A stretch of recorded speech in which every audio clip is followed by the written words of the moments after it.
Ito na yung ating radiator.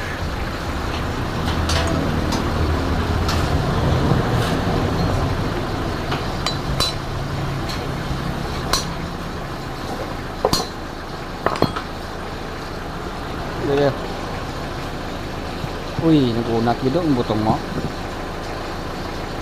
Ayan. Okay. So yan o. Nung akala nyo na okay pa kasi kubot pa yung matigas pa yung ano, blade nya.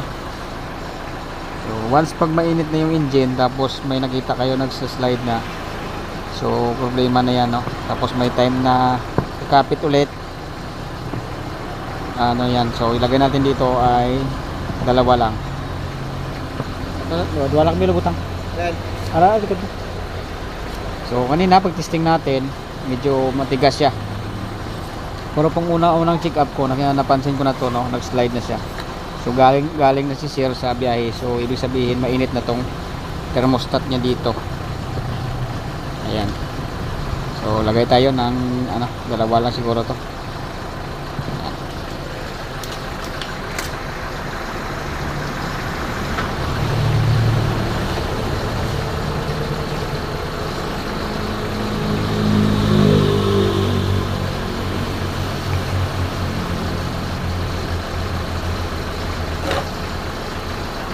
So lagyan na natin siya ng dalawa, no? Then check natin ulit.